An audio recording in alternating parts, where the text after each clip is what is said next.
Hello, everyone. It's Josh Grillo here. Welcome to this beautiful Friday morning here in sunny San Diego. It's a beautiful day outside. Hopefully, it is beautiful where you're at as well. We're going to get started here in just a second. We see a lot more people coming on the line right now as we speak. And what we have today is an absolute action-packed webinar with a Lease Up legend, Lisa Young. Lisa Young, for those of you who don't know or haven't spoken yet to on the phone, she is our managing director here at Resident 360, and she comes with a ton of talent. She has 60 plus lease ups under her belt. She's done over 25 asset repositions. So she has a ton of wealth and knowledge to share today on this webinar. But before we jump into it, just a couple quick housekeeping items. If you can, we have live chat on right now on your screen. If you can just type in, that you can see our screen okay, that you can hear us, that would be fantastic so we know that you're here. And the second part of that is on your screen as well. You do have the option to ask questions. So any questions that you have, feel free to jot them down, and we will do our best at the end of the webinar to answer your questions. Okay, I see a lot of people coming on. Angie, welcome. Elizabeth, welcome. Haresh Patel, good to see you.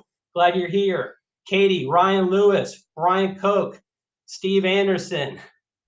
We got a packed house here today. So what I'm going to do is we're going to get ready to get into it. We've got a lot of information to cover, and I am going to just turn off chat here for a second, and we're going to jump right into the webinar. So pretty interesting title, Wicked Smart Lease Up Marketing Tactics that you should be leveraging, but probably aren't. Lisa, she has done an amazing job at the different clients that we've worked with in terms of getting their assets repositioned, working with developers from when the shovels go in the ground to getting those buildings directly leased up. And what she has to share with you guys today is going to be pretty awesome. So Lisa, I'm going to turn it over to you. Welcome. Awesome. Thanks, Josh. Hi, everyone. Super excited to get this going. We definitely value everyone's time. So I'm going to try to keep this, we try to shoot for 30 minutes. We'll see where we land, and then we'll kind of go from there. But I know everybody's time is valuable, so we want to make sure that we're covering good, solid content and not just, filling the screen for you. So we don't want to obviously spend on a lot of time. We don't want to start with how it begins, but we all know that brand new construction obviously begins with the thought of what we're going to do with a piece of land. And some projects I know that developers we're working with right now are looking at even 3 and 5 years out. So we want to kind of bring this all back to marketing. So some of the things we want to make sure that we cover today. So for example, we're kind of doing this in a 3-phased approach. So regarding naming, branding, and creation of assets, that's one of the first things that you need to be able to get going to kind of prepare for your lease up. Pre-leasing strategy and making sure that you have your certificate of occupancy schedule and how that's going to relate to kind of rolling out your marketing plan. And then also grand opening through post-leasing and stabilization. We'll talk briefly about some of the variables. Will be things like, are you going a new asset or even a reposition? Is that going to be related into a rural market? Is that a heavily saturated market? What's the number of units? Those kind of things are all going to kind of play into your strategy. And then just a few things at the end, just some bonus considerations that we're starting to utilize on a lot of assets that we're seeing great results on. So we'd love to be able to kind of share those with you as well. So we have a lot to cover, like we said, but not to bore you with all the details. The goal here is just to really understand that, lease ups and asset repositions, as far as the marketing perspective, continue to evolve. I know that when I first started doing lease ups, we weren't working with things like bots, or there wasn't heavy video involved. Analytics were not as strong as they are today. So really want to make sure that what we apply today will continue to kind of change over the next couple of years as consumers get smarter and savvier, and how we're going to be able to apply technology to just our overall lease-up strategies. So we're going to talk briefly about naming, branding direction, logo ID, renderings, and also primarily a landing page. So your conceptual branding direction, we want to talk about specifically, what that includes. And it's things like, obviously, your logo, your ID, your collateral package, how your brand is going to apply across all the creatives, meaning signage, banners, what you're going to do with your online presence, how it's going to create to the web, what you're going to do when you hand out things in person. So we'll kind of cover a lot of that. But as you'll see, the thing is, when we start doing brand, you want to make sure it applies across, every possible asset consistently. And then also things like even email blasts and things that you send out to pre-leasing prior to kind of taking reservations is making sure that your overall messaging is solid and consistent. So if you have different vendor partners, for example, working on different creative assets, just making sure there is one primary director that's going to kind of be the person who's going to kind of direct the orchestra, if you will. Oh, hold on one second. Sure. I think, guys, this is a really, really, really key point. And I see this not just in multifamily, I see this across all kinds of verticals. For those of you guys that don't know, I used to work in television. I had an ad agency for a very long time. We ran a lot of television commercials across the US. One of the biggest things that I always came across was brand consistency, right? So nobody carries their brand properly through all their different channels. So the thing to think about when it comes to multifamily, you really want a driver of the ship, right? How can you make sure your brand stays consistent, maintains consistency, especially when you think about things like social media channels, right? What do those social media mastheads look like, right? Do they carry your logo in the right way, right? What does your signage look like on your property? Is it carrying that consistency of the brand? What about your collateral? What about your brochures? What about the small things like business cards that you might not pay that much attention to, but are super important? Always be thinking about all of it and how can you make it consistent. And a lot of times when you work with different vendor partners, you lose a little bit of that consistency. So I think it's really important to understand that you want a driver of the ship, right? You want somebody to conduct the orchestra. So very important point. Great, thanks, Josh. And then also just to piggyback on what Josh just said as well, is making sure that not only is your brand consistent visually, but what are you going to do to ensure that that vibe is consistent? So we'll talk briefly about that. And one of the things I want you to think about as you create your packages is if you were to take away all words and strictly have visuals, what message are you sending? And vice versa. What would your package look like if you strictly had words and no visuals? So if you kind of play those off of each other to make sure they're cohesive as far as your overall messaging, that will be solid. So just generally regarding naming and logo ID, here's an asset, for example, that we named a little over 3 years ago. And it's just now starting to, shovels are happening. There's a lot going on with this particular asset. This was a challenging asset to really make sure that we had the right name. It had a number of components to it, obviously retail, apartments, hotel, restaurants. So we just feel really good that we nailed it. Making sure that your logo ID, your overall concept and direction is something that's timeless.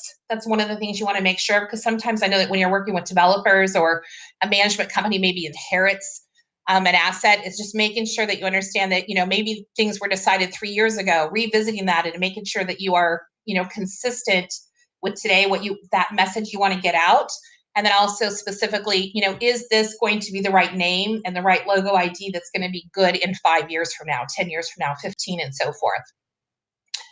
Briefly, I want to talk about renderings because I think it's one of the missed opportunities that a lot of development and management companies miss the boat on, is because we're so busy rushing to the finish line that we forget that sometimes rendering and some of these key components do take time for quality. So we can do a rendering in 4 weeks, and I don't love to be honest. So we'd like to see renderings more a 6 to 8 week timeline. So that gives us an opportunity to make sure that we're pulling all the right components in to ensure that it's a truly come alive rendering that is kind of picturesque, if you will, rather than just something that just looks like it was created yesterday. So just a quick snapshot, some of the things for your vendor partners that would be helpful to be able to give them as your 3D modeling of the building. Landscape plan is going to be really important if you're doing exterior, floor plans, elevations, material finishes, what are the light fixtures, even to those little details. And then more importantly, making sure you're working with your interior designer so that you know exactly what kind of furniture is going to go in there. Even if you're not going to do custom, you want to be able to have an idea of kind of what that looks like. So here's just an example of an exterior rendering. Same things applied. Are the cars current? I've seen a lot of renderings that were done a couple years ago, and the question is, gosh, that car looks like the 1950s. So just making sure your people and your cars and your color palette and so forth, if those renderings are old, it may be time to reinvest and kind of bring in some new renderings. Here's a rendering of an amenity. These are really important. We're seeing a lot more renderings of, obviously fitness center, pool areas, common areas, dog parks, all of that. So just kind of be creative on which renderings are going to be critical to help kind of drive the value for your asset. And then renderings with a human element. Sometimes that can be challenging, but this particular asset has not yet opened. Keeping it a secret because it's not out there yet, but we just finished this rendering and it's still not quite there where we want it. But for example, things that you would think of that are important. If you see the air conditioning right there, we wanted to make that smaller. And one of the things that the developer said was, it's hotter than heck out here. We really want to make sure that people know we have air conditioning. So the air conditioning is a little bit bigger than you would think that would be, but it is true to size in the actual unit. Making sure that the view is true. We add the human element of the person. I want to make sure too that I take a time to stop that when you're doing renderings or you're doing any advertising, we always recommend that you obviously adhere to fair housing. So for example, if you're doing renderings with people or you're doing websites with people, just making sure that there's diversity used throughout the site. So this is just one example we've done where we actually took the rendering. This is truly what the unit's going to look like, and then adding up the human side to it. And then just talking briefly about landing pages.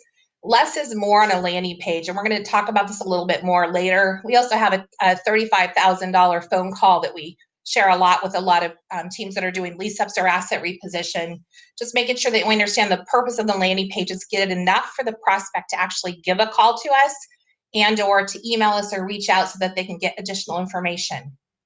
So hero image, tagline and message, call to action, and a contact form are really important. So here's a quick glance. Join our VIP list. You've got your logo at the top. It says when the asset is arriving. A little splash. Sometimes the floor plans is good if you happen to have those finished. A rendering map of where it's located, right? And then we go to the next one.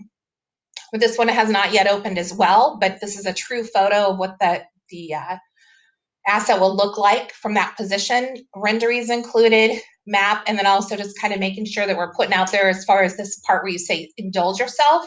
It's an opportunity to add icons rather than just being very picturesque. So this is still, you'll see a lot of stock imagery there because we're waiting for some additional finished touches from our design team. We just think it's important to understand that we're following those key elements for a landing page. Let me jump in here real quick, if I could, Lisa. Guys, one thing I want to point out, I think really, really, really important when it comes to landing pages. We've just done so many of them. We've tested a lot of copy on landing pages, and I truly, being a copywriter myself, copy that we've seen work really well is join our VIP list. It lends to that exclusivity handle. And if you're doing any email marketing, let's just say you have this beautiful one-page landing page for your new development coming up. You've got join our VIP list. You ask for their name, email, phone number, and what happens then is if you have an email sequence that goes out to these people, what's nice about the VIP list is your subject line becomes VIP list update. And guess what? When you send an email that says VIP list update as your subject, your open rate is going to be sky high on those emails. So that's why I like it. I've tested it. It works very, very, very well. It's the #1 copy that I like to see when we're doing landing pages. So I just want to kind of share that quick tip with you. Great job, Josh. And I think the other thing too is, let's say that you're in a competitive market. There's a lot of VIP lists out there already. You can also use things like be first in line or priority list. Just make sure that that tagline is exactly what Josh said, that it's more than just putting it on your actual landing page, that it does apply towards additional mediums, for example, e-blasts and so forth. And then really important for any landing page and or any website is making sure that you have a good contact page. We do see a lot of times where someone just throws up a contact page and it's not well thought out. So just visually, it needs to be inviting. Someone actually wants to kind of fill it out. And what we're finding in our stats right now, in the state of Texas, Northern California, and a couple others, we're seeing 85% of prospects actually respond via the form, and they're not calling the actual asset. So being able to have those leads and track, that's really important that you have not only on your landing page, but your websites, just understanding the power and the performance of what you can get from the right contact form. And just the same thing here. I split this, kind of took it from, shrunk it down. This is not the whole website, but wanted to kind of understand this particular asset for new home builders. We happen to be doing this one. We're seeing ridiculous results. Fantastic opportunity here with your call to action. On the right-hand side, kind of the check availability, that's kind of a sticky navigation that kind of, scrolls down the page as you go forth. And again, it tells what it is and where it is, and it's got a great visual. Well, let me add something real quick. Mm-hmm. Guys, when it comes to forms, less is definitely more. Lisa said that earlier, but I really want to point out, how much information do you really need to capture to market back to these people? So, we've seen properties that ask for 10, 15 fields of information, right? Mm-hmm. And a lot of times, guess what? People aren't going to fill that out. That's right. So name, phone number, email address, it could be a comment, or when are you looking to move, or what type of unit are you interested in? You don't need much more than that to be able to capture these people's information and market back to them. So just think about that. Always review your contact forms. It is one of the biggest ways to increase conversions on your own websites. Great point. And I think too, just from the leasing team's perspective, the goal is to give them just enough of a soundbite or information so they actually can follow up with the prospect. Too much information sometimes kills the deals from a sales perspective. So less is more. The other thing is just making sure that your banners that we hang up on buildings actually tell the story. And the question is, with your banners, we've seen some pretty, amazing branding going on, and then we see this banner go up and it's like, what is that? It has nothing to do with the brand. So just making sure that your banners are solid, and please make sure you're using mesh banners whenever possible. The vinyl banners are old and dated, so let's try to get away from those. And just kind of showing you some specific banners. Here's an asset just opening. Obviously, we have the right call to action on here as far as telling someone now leasing. We've got the tagline here. We've got the logo ID. We've got its brand new apartments. We have the phone number, and we actually have the URL, right?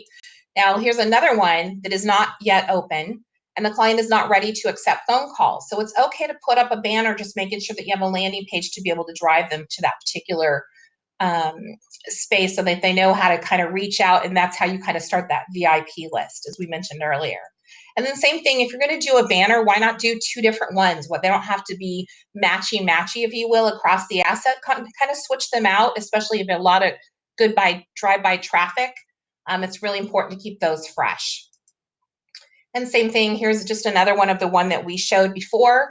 We did not happen to have time to be able to pull together a lot of creatives as far as renderings and so forth. So on this one, we did a stock image, but we wanted to make sure that the image mirrored the property as close as possible, that, we wanted to kind of give a vibe of what it's going to be like to live there, that you're going to love living there and looking out your window, enjoying your coffee in the morning with these great windows. So just kind of remember that banners are equally important as some of the other collateral and packages that you put together. Hey, let me jump in real quick, Yeah. Lisa. Guys, on banners, I like to always implement the 5-second rule, right? 5-second rule is this. You're driving down the highway and there's a billboard on the road, right? You pass that billboard probably within 5 seconds, right? If you glance up and look at that billboard, what's your takeaway? What do you take away from that? So when it comes to banners, obviously bigger is always better. Second part of that is you want to have your logo ID or your name of your community. You want to have a call to action. So something like now leasing, coming soon. And ideally, you need to have a place for them to go. So a domain is fantastic. If you can add a phone number as well, even better. But in this case, simple usually works better, because keep in mind that 5-second rule, especially if you're in a highly visible location where you have a lot of drive-by traffic. Go big on the banners, go big on your text all day long, and make sure to have that call to action, the domain, and phone number if you can.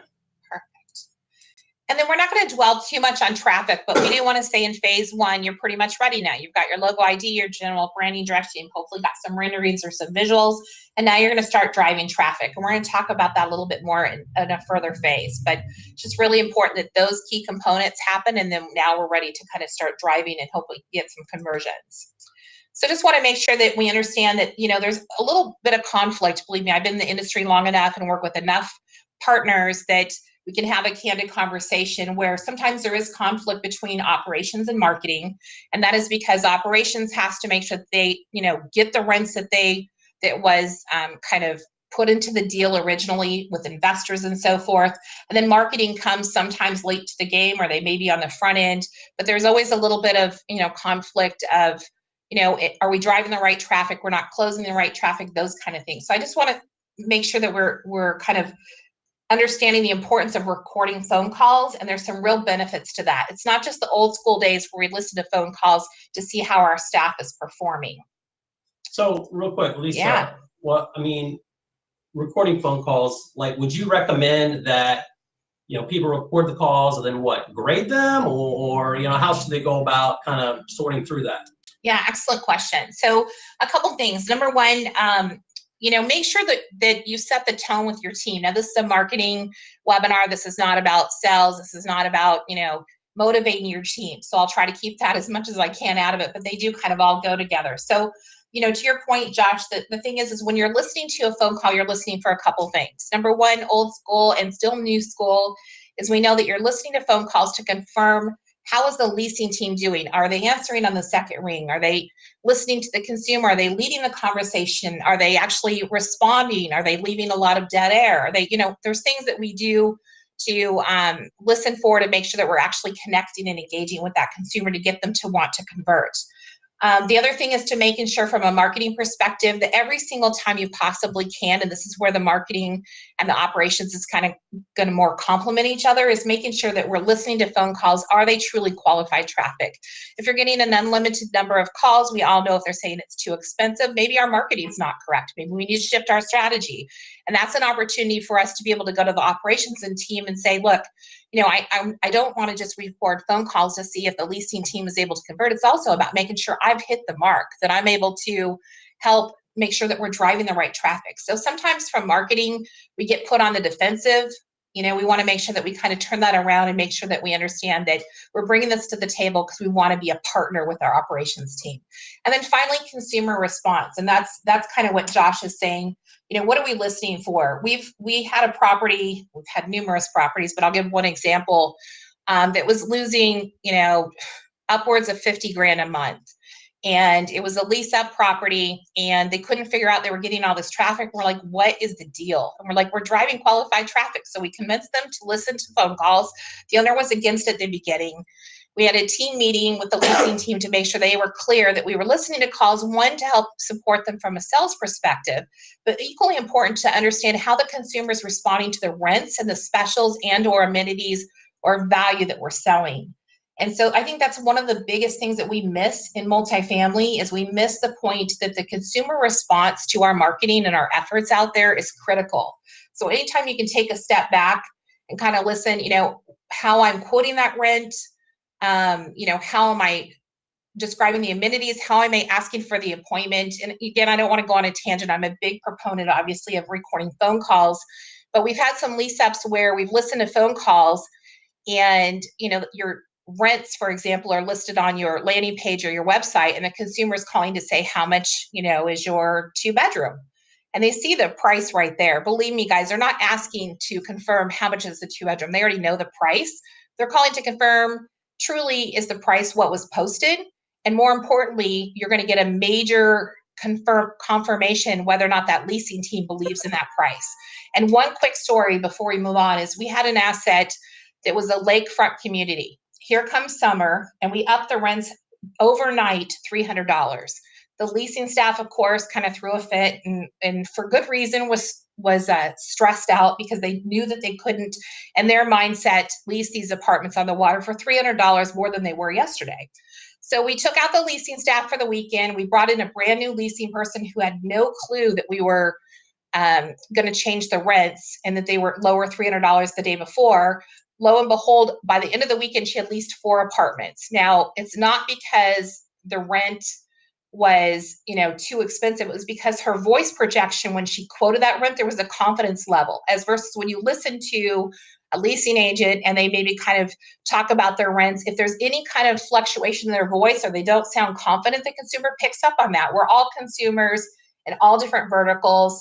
and we're very in tune with people. So I'll get off on this tangent, Josh. I know I go big on. No. I'll add something because if you guys, obviously a lot of you guys are readers of my newsletter and stuff, and I talk a lot about phone calls and phone call coaching, and one of the big things is this. Look, people call and they're looking for a warm body on the other end of the phone, right? They don't know you, they don't know your leasing agents, they're on your website or where they have your phone number. They pick up the phone and call. They just want to talk to a warm, confident body. And the biggest thing with warm, confident bodies is tonality. So I tell everybody this, right? You want to improve your phone, improve your tonality. So what is tonality? That's talking high and then coming down low to make a point, right? So when people use tonality on their phone calls, it's immediate. The person on the other end that's listening to it knows like, wow, this person is exciting. I want to talk to them more versus just, another normal call like they get every single day. So that's one really good way to separate yourself is by looking at your current people that are on the phone and work on tonality. And then, how this relates back to marketing is we're spending hundreds of thousands of dollars to drive traffic. And so really kind of, mirroring that gap between when the traffic actually reaches your website and then converts. So that's why we just feel very strongly about that. Phase 2, we're going to jump into talk about signage design, floor plans, virtual tours, collateral package, and sitemap. I'm going to try not to go too fast here, but I see we're at 25 minutes point now. And, I've done these seminars before, and generally this is an 8-hour session to where we actually drill down on each one of these. We're trying to give you as much soundbite today in a short period of time. So bear with us as we kind of buzz through some additional items that we think are important. Signage design is a missed opportunity that a lot of developers and management companies miss out on. And the purpose of that is because you're using generally local talent to build your signage package. Fantastic. That's what you should do. But what we want you to do is consider having your branding firm mock up your signage designs as part of their package, their branding consistency package. You'll save thousands. We had a client save $32,000 in their total project. And the reason for that is because we built their branded package for signage into their total development, which cost several $1,000s for us to do it versus them putting out to bid to their local partners. And the biggest thing about that is, number one, you do hold your local signage for the sign ordinance for that city and so forth accountable. We strictly just take the design element and say, look, this is what we want it to look like. Here's an asset reposition we did recently. This was, we didn't do as in depth as we normally do because it wasn't quite budgeted, but we did building unit IDs, building IDs, common area amenities, even the trash receptacle area and the pool signs were branded to the asset. So just one good example to where you can save thousands. So Lisa, you're just so I understand, because I know you're the expert when it comes to the signage area, not so much me. The question is really, so you're saying, hey, recommendation, whoever's handling your overall branding for your community, let them actually create the mock-ups, if you would, the designs for these signage, and then those are given to the signage company versus the signage company itself creating the mock-ups. Is that kind of what you're saying? No, absolutely. And generally too, if you do this correctly with your branding firm, you create a custom RFP, and then you send out to your potential sign firms the actual signs, what they're going to look like, what the materials should be made of, so that you're truly getting apples to apples in your proposals that come back to you. And that's how our client was able to save over 30 grand. So that's good. Not all signage companies are great designers. Let's put it that way. So floor plans, this is really an important, we know that this is the number one portion of your website where consumers spend most of their time. We just want to remember that people write their check every single month because they live there and they live within that floor plan. So that's why we see consumers spending most of the time on your website, on the floor plan page, and sometimes up to 5 minutes scrolling through floor plans. So we've got a really good thing that we do here. So we're able to kind of see what happens within the floor plan page and how people interact with the floor plans. Depending on your asset, depending on the kind of vibe, depending on just your overall brand, there's simple black and white, which is coming way back. It was in for a while, it went away, and now it's back, especially with new development. The other thing is 2D floor plans, making sure that your finishes are true to what they're going to be when they actually arrive or deliver to the client or the prospect. 3D floor plans you see a lot of where it's different furnishings. If you're using a 3D floor plan company, make sure that you try to have them do some unique features, whether it's a pop of color or pillows. Let's make sure, because 3D floor plans are starting to get saturated in the marketplace, which we're a huge proponent of believing in those. You just want to make sure, what are you going to do with those floor plans that could be unique or different versus other assets that you're competing with? And then also with dimensions. Sometimes it's really important to put dimensions. Sometimes we don't want dimensions because maybe it's a small, particular room and so forth. We don't want to showcase that. So just keeping that in mind, that there's different types of floor plans, and there's also student property, floor plans. So just tailor your floor plans and remember that that's really what the consumers write their check for, and really spend a lot of time there. And then also just kind of taking a floor plan that was strictly black and white and adding some creative to it. So we're not done here at Resident 360 at pushing the envelope on what we're going to do with floor plans. We have a lot of exciting things coming up in the future, especially with the whole rent by bedroom philosophy, and then traditional and student and so forth. So just work with a partner that really is going to kind of push the envelope and help you think creatively. And then here is just a quick example of an asset that was going through a reposition, and they wanted to be able to sell the existing residents on what it was going to look like in the common area, why they were raising their rents, why they were going to see renovation going on. So, this is not the best quality because I kind of blew it up a little bit, but we were able to make this rendering to kind of show the future of what it's going to look like. And then virtual tours we know are super important. And the reason why they're important is because you can get those done before the asset even comes alive. So taking that floor plan and converting it to a virtual tour kind of sells the story of what's to come. And then your collateral packages. Now there's a lot of controversy on collateral packages because some, based on your demographic, you may not want big collateral packages. You may want postcards to give out, driving the consumer back to your website. But just keep in mind that your collateral package should be part of your whole overall branding strategy, and try to, again, have that be done by whoever created your logo and so forth, so that there is consistency in that. But there's different styles of brochures. There's heavily printed brochures. Less copy is always more if possible. Here's one that was just a front and back flyer for an asset reposition. Serve the purpose. They're doing a fantastic job leasing. We love working with this company because they kind of think outside the box as far as ensuring that not all properties are created equal. Some properties deserve, a big brochure, and some are fine with floor plans. This particular one is what I'll call a gift brochure. It costs $4 to $5 to print. Now that's not for every asset for sure, but this particular property happens to be an area that's up and coming. And so we want to set the tone of quality. And so the client was willing to spend good money on this brochure. It's not for every asset, but just making sure your vendor partner kind of understands your strategy and what you want to accomplish. This is an example of what we did for a management company. I just want to make sure that we take a step back when we talk about e-brochures. A lot of the e-brochures today, you go and you click on the floor plan, you pick which one you want, and it sends out this, it prints out this one pager or two pager as far as what the floor plan looks at, what the price is, and so forth. But remember, if you're pre-leasing or you're going through an asset reposition, the other great thing is if you do an e-brochure that's right, that kind of tells the story with some good pictures, a splash of copy here and there, you're going to be able to kind of get the consumer an opportunity to understand what's forthcoming as far as that particular asset. Not everyone is great at visualizing what's to come. And then just understand the difference between a site map, which is really important for new construction so people want to know where they're going to park and be able to talk about the legend of where everything's located, as versus a floor plate. This is really important for like high rises, for example, to be able to show what floor plan you're on. These can also be converted to where they're utilized on your website. So you click on it, there's interactive opportunity here. So again, this comes back to the branding, but also the collateral, and then it can also future be tied into your website.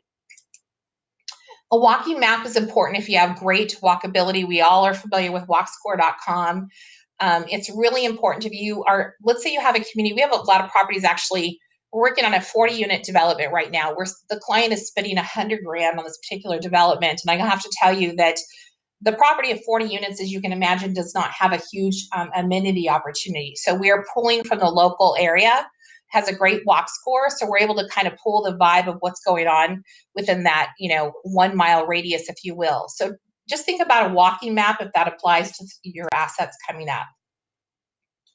So on phase 3, or the final phase that I'll kind of talk about, is just your overall advertising strategy. Josh mentioned earlier about social, professional photography. I'm going to beat that up a little bit when we get there, video, and then also your full website. So making sure that, as you're planning this, marketing strategy, is making sure that you understand that you really have a lot more control than we think we do. Tying into long-term contracts, and not being able to make adjustments or changes is really unfortunate in our industry. So just remember, as property management, and I've been in your shoes, the biggest thing is to understand you have more control than you think you do. And I'm not saying, negotiate to death with your vendor partners, but make sure, as far as the lease up strategy, you're able to kind of work through your advertising as you can, as needed throughout the process. So, one of the things we're always a huge proponent of is making sure that you're using Google as versus traditional ILSs. Now, ILSs are not all created equal. We know that. Some markets, they're fantastic. And so some ILSs work great in some markets and not in others. We do a lot of media buy for clients. So we're able to kind of see what particular ILSs are working in some markets versus others. And it's really important from a Google perspective that you really kind of control what you're spending. So for example, if you have a budget of X and you're going to take that money and you're giving it all to an ILS, you're putting your money into where everyone else is advertising, all of your competitors, as versus if you put it into your own Google campaign, whether you manage it yourself or you hire a third-party professional company to manage your Google. Just make sure that you understand you can tailor your Google campaigns and your ads towards specific units. This is really important for C of O release schedules. We have a couple of clients right now that have a massive amount of 1-bedrooms available. So all of our ads are tailored to 1-bedrooms. We know that there's 3 bedrooms coming up in another asset. So we know that we're going to be able to start, being able to focus on that. So I think the biggest thing when it comes to advertising is do what you can to keep your spend as close to the vest as possible. And Google is always a great way to go, even on smaller assets, as versus just your traditional throwing everything up on an ILS. And then Google My Business, we talk about in one of our other seminars, and also SEO, but kind of understanding all of that kind of ties together as far as making sure you truly have control over your advertising. Hey, real quick, Lisa. Yeah. Hey guys, I just want to point out, if you are, if you got a new lease up, there's a good chance, or new development, there's a very good chance you probably have a high quality video. So we've been running a lot of tests right now on YouTube, running pre-roll videos. I mean, guys, if you go to YouTube at all, obviously you're probably being targeted with some type of pre-roll video. Love it or hate it, but it is working. It is working for us in the space. So we are taking, luxury asset videos, and we are running retargeting. So people are visiting your website, they're leaving, and then they're being retargeting on YouTube, on whatever channel that person is going to look at. They're being retargeted with that property's video, and we're seeing conversions on that, meaning people actually calling the property, filling out a form for a tour, and we're seeing conversion prices pretty low on that. So like just $8. Yeah, like $8 $8 a like $8 a conversion is what we're seeing right now. So just keep that in the back of your mind. Not a lot of multifamily properties are utilizing YouTube right now, especially in terms of ads and pre-roll video. But we are seeing really, really solid results so far. Absolutely. I think too, the other thing is, please understand with social, and Josh mentioned it earlier, do it or don't do it. We really don't care. Just pick a side. What we're seeing a lot more of, and this is not just new construction or repositions, we're seeing this across the markets. Everyone jumped on board quickly on Facebook, and then we've seen pages on websites that are 3 years old, or we see someone post every 12 months. So do yourselves a favor and just get real. From a marketing perspective, and also the bandwidth of your on-site team, or whether it's being handled by your marketing team. It's not a big deal if you're not doing it. Just hide your icon. So you can simply work with your web development company. If you're not currently active or keeping them current, or your messaging is not right, just strictly hide them. Don't have them on there if they're not going to be in real time. And I'll just add this really quick. Super quick strategy for you guys out there. You got a building that's going up, which you can do really easy social strategy is you just post construction updates. Literally, that's it. It's like new windows are going up, right? And you take a photo of the windows. That is your social, that can be your social post. You can put that on Twitter, Facebook, Instagram. If you want to do live streaming, we've had clients in the past actually set up a live stream of their building. Now, I'm not sure who's going to sit there and watch that for a long enough period of time, but clients have done it. It is kind of a unique, cool, different element. But again, construction updates work really, really well. And they also work really, really well when you carry it over to email marketing campaigns, right? New windows are going up. The roof is on. The pool is just being finished. So just keep that in mind. It's a very simple strategy to execute on. Absolutely. And then just, photography, it's the one that people forget the power of. Is they'll have someone local go out and take a shot, maybe someone who does photography in another vertical. Multifamily photography can be challenging if you have a challenging asset. And even if you're not just having A assets, even Bs and Cs, just making sure that you understand the power of professional photography. It's really not that expensive. You're going to get a great return. You're going to have high resolution photos that you can apply to both your social or across your social, your print, meaning any collateral that you utilize, and then also on your website.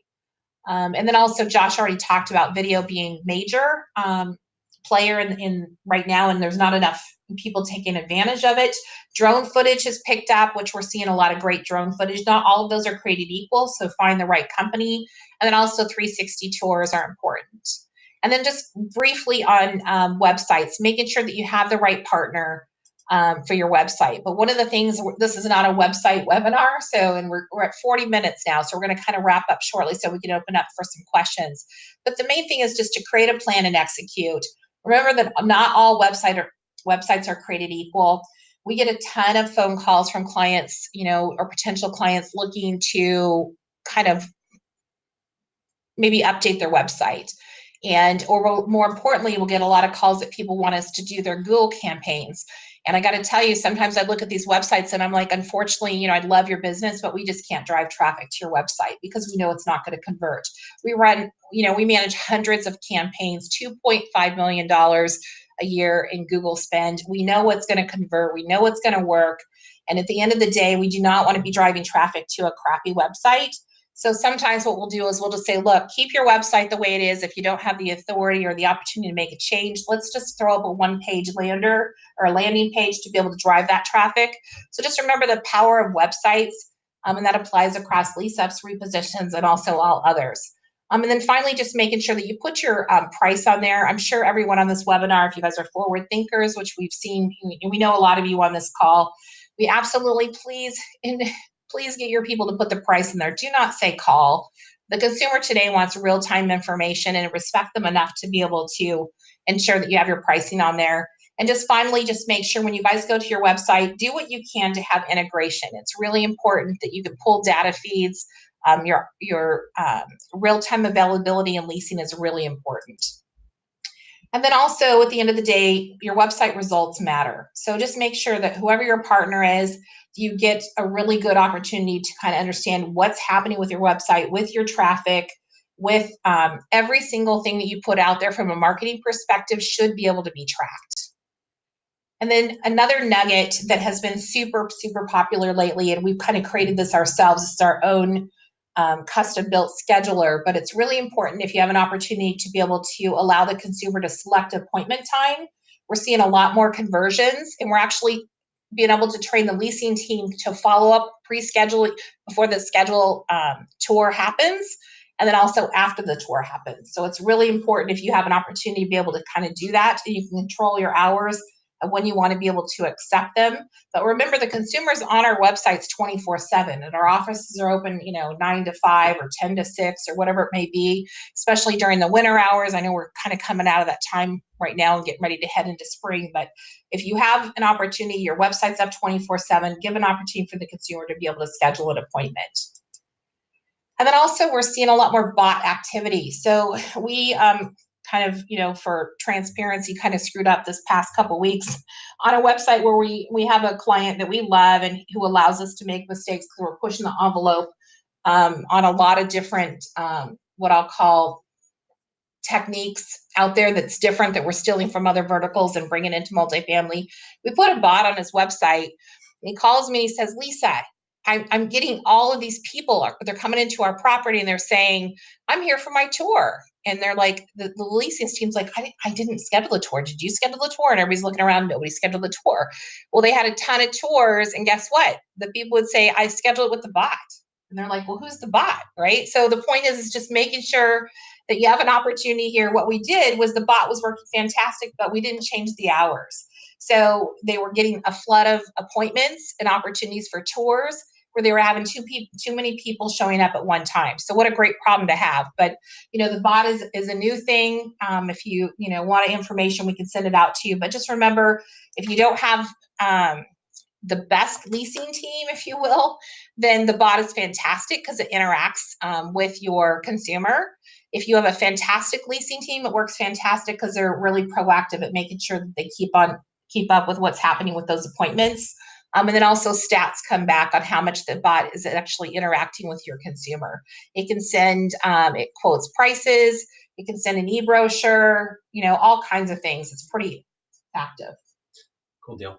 And Lisa, so with all of this information you're sharing right now, is there one piece of things somebody should really think about first? Let's say that you're just getting going. Is it to start with the naming? Is it to, what they're going to name the asset, or is there a direction that they need to be thinking about first? Absolutely. I mean, I think the most important thing you can do if you are just now getting involved with an asset is, number one, really understand your submarket. We know that you guys are professional marketers. By that, I mean making sure you understand what's in the pipeline as far as competition, taking a look and putting all of your, just as a marketing firm, what we do for our clients, we do a branded package, is we'll say what's happening with all the competition. We'll put it side by side, and we're saying, what are we going to do to make sure this asset is different? What's unique about it? What are we going to bring to the table in this sub-market that is already saturated? For example, right now we're working with a client that has 5,000 units in a 3-mile radius. Talk about saturation, right? So we have to really take a step back. And to your point, Josh, really my first recommendation is just understand your market, reach out and start getting your proposals and budgets early. Work with your architect and your management team or the developer, whoever we need to be able to bring these pieces together so your creative team actually has an opportunity to take the time they need to be able to give you the right marketing assets. We're not for everyone. Our pricing can be higher than others. We've had clients not go with us recently. We won't name some of you because I see you on this call here, but where they went with another partner. And they were so awesome at calling back and saying, Lisa, I screwed up. Can we have to eat the money, but can you help us out? So look, we can help, with all of your different assets. More importantly, we're here for support. And Josh has been a huge proponent within the industry for, years now, to where we're all about educating and sharing what we know. We have a real advantage by, managing marketing campaigns across the 50 states. Good stuff. So guys, what we're going to do is we do have a, let's see here. We're going to wrap up. If you have any questions, please put them below. But we do have a special offer. I want to put this out there to you. Obviously, with lease ups, as you guys all know, tons and tons and tons and tons of moving parts, especially when it comes to the marketing side. I've got Lisa to really give up 30 minutes of her time. If you're interested, go to resident360.com/Lisa. And you can schedule a call with her. She'll do a free 30-minute consultation on any new lease up that you have going on. And what's cool about that is this. As you can see, she is an education resource. She will take you through, give you a timeline for your asset, really answer a lot of the questions that you may have, give you recommendations, and really share in terms of the stuff that we're seeing out there, what's happening right now, and really your takeaway is you'll benefit by saving a lot of time, money, and headaches. So if you want to take advantage of that, please just go to resident360.com/Lisa. And if you popped up any questions, you can do so on your screen. Lisa, why don't you scroll on the bottom and see if we have any questions there, and then we can wrap up. No audio for a couple people. Okay. So right. Looks like I don't see any new questions coming in. Yeah, not yet. So any thoughts to wrap up this call? I know it's almost 50 minutes. So sorry it went a little longer, guys. Any parting thoughts there, Lisa? No, I mean, I think the biggest thing is just find the right partner at the end of the day and just be transparent on what your goals are. If it's a short term or a long term, strategy for the asset, just be as transparent as possible with your partners. We're all smart at keeping confidential on what's happening with your assets, but the more you can allow the branding company to know what's happening and what your goals are. And we know it's tough sometimes with a lot of decision makers, right? And so, we're really good at understanding the difference of what's happening with your management company, your developer, your on-site team, operations, and so forth. So just be as candid as possible, find the right partner, and you'll be in a good place. Awesome. Well, guys, thank you so much for joining us. We'll be having another webinar in approximately about 2 weeks' time, different topic. And go out, make it a fantastic weekend. Hope you enjoyed it. We'll talk to you guys soon.